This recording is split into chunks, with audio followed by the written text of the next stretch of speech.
The land pirates, did they constantly change your location during this period? And is it true that they held you outdoors in filthy conditions and they basically starved you and it greatly affected your health during this period?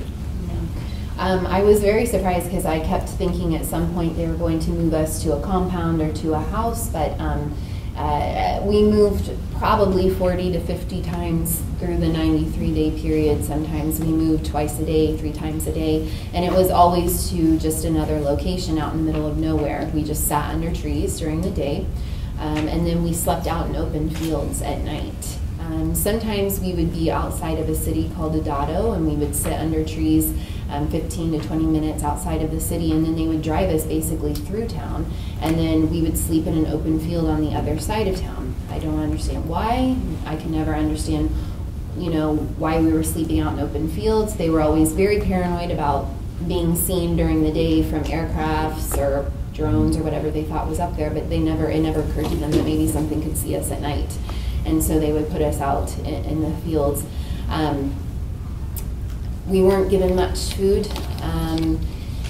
I had small tins of tuna, 1 per day, maybe a piece of bread, maybe 2 pieces of bread every day. Water most of the time. Sometimes we ran out, and then there were very volatile altercations that ensued, asking for water.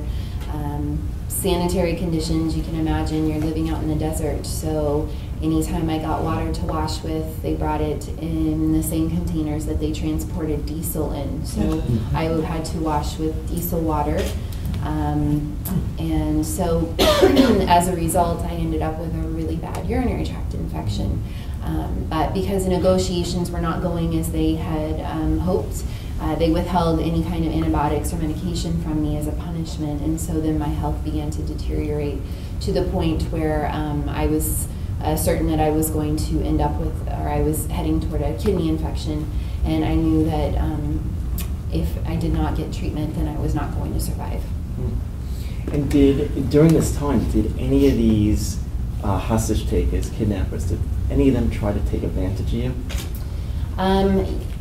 Yes, I have to say I'm very fortunate that I was very, very protected, and I was able to avoid any full-blown sexual assault throughout the whole ordeal.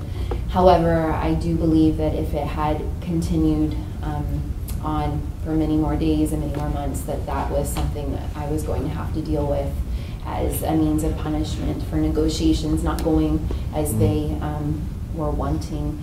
However, there were a few specific individuals that did take advantage of me. I woke up in the middle of the night sometimes with hands under my blanket, touching me, coming after me, cornering me.